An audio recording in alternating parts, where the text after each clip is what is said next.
What's an exculpatory provision? I call those cover my derriere provisions that the banks will sometimes insert into these agreements.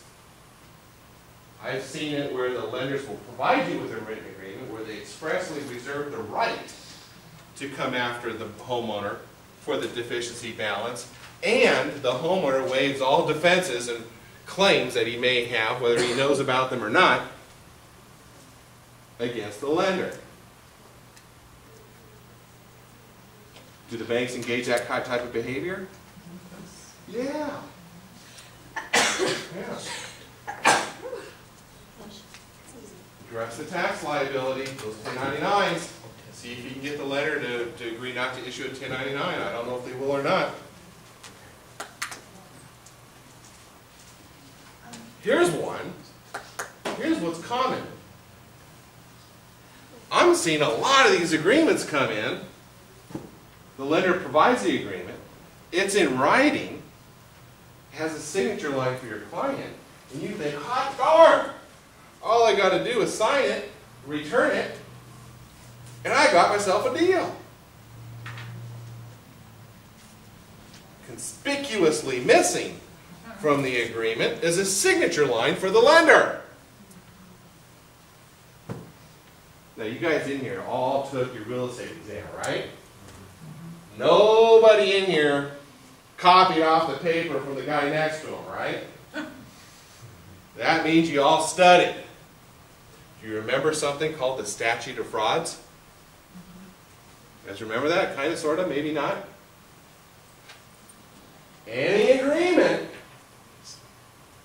that touches or concerns real property has to be in writing. And it has to be signed by the party against whom enforcement is sought. That was tested on the real estate exam. I took the real estate exam. I remember seeing it. It's there. That's the statute of frauds. You got to make sure the lender signs the agreement.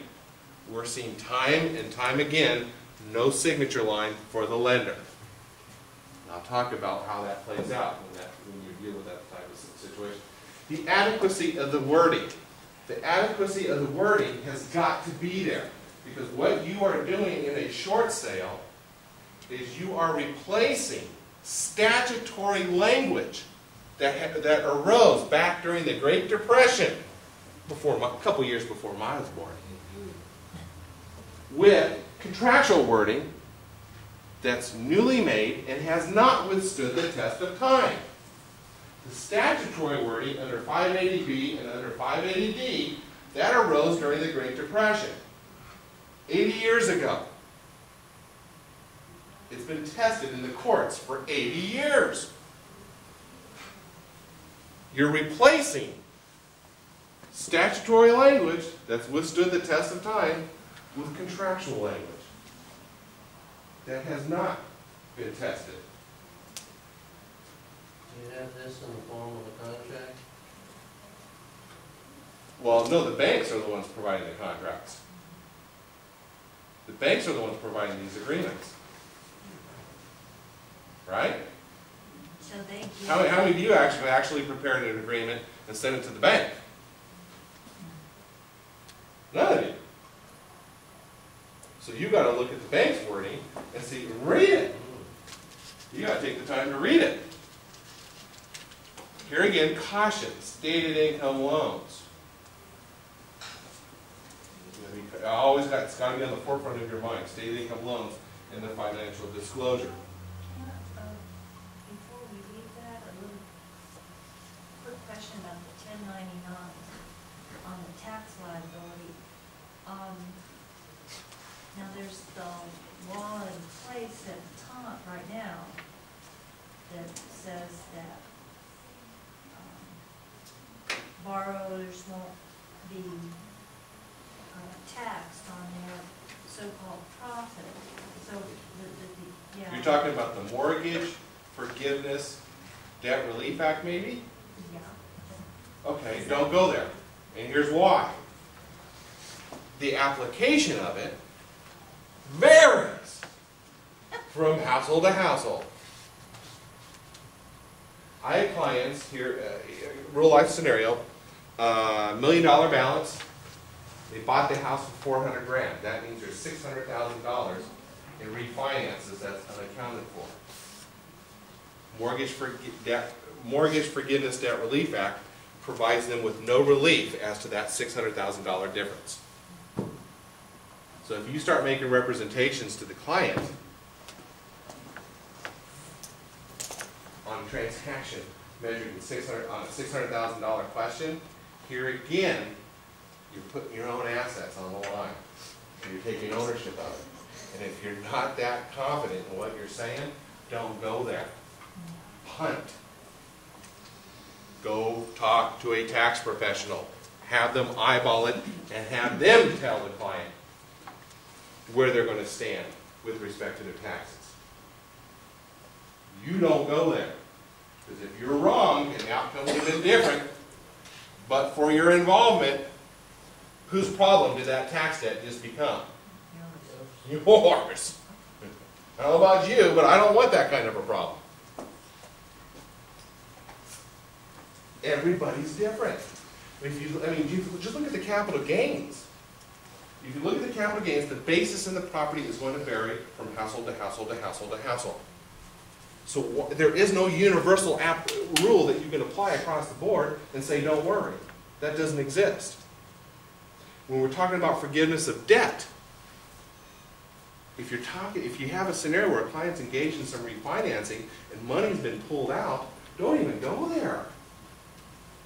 Don't even go there with the guy, because you don't know what the heck he did with the money, and even if he's telling you what he did, you don't know if he can document it. So here again, the application of all this is going to vary from household to household.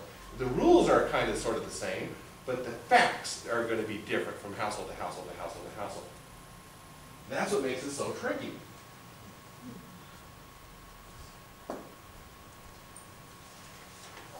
Okay, on a short sale, you got two contracts that you've got to eyeball. The first contract is the short sale agreement that you're going to have with the lender. It's going to be the agreement between the creditor and the debtor. Ideally, you're going to encourage the client to go talk to a lawyer. You're not going to advise him as to the adequacy of the wording. Because ultimately what he's saying then, okay, then it must hold up in the courtroom. And since you don't have the ability to put on a suit and walk in front of a judge and defend the case for him, you're not going to tell him about the adequacy of the wording. You're going to tell him, go talk to a lawyer about that. But there's a second contract that you have to concern yourself with, and that's the contract between the seller and the buyer. Is that what you're going to ask about? The first one that you were talking about, is that the one that comes from the lender? Yes. Okay. So I'm Yes. sure I'm following. But there's also the contract between the buyer and the seller. We're starting to see lawsuits now where the buyers are suing the sellers in a short sale. Why? Why? Well, the most frequent reason is this. Here's the scenario. Short sale agreement, purchase agreement, signed, buyer and seller, conditioned upon seller approval. Seller comes back, conditioned upon lender approval, lender comes back and says, yeah, we approve, we'll release our lien. But in the short sale agreement between the creditor and the debtor, the creditor reserves the right to sue the borrower, the homeowner. And the homeowner says, well, rain on that. I'm not going to do the short sale. If you're going to come after me, I'm not going to do the short sale. You guys encounter that? Then the buyer says, wait a minute. Wait a minute. You had lender approval. They approved it. They agreed to release their lien. That's good enough for me. You got to perform now. And the seller's, well, I can't perform because they're going to sue me. If they're telling me they're going to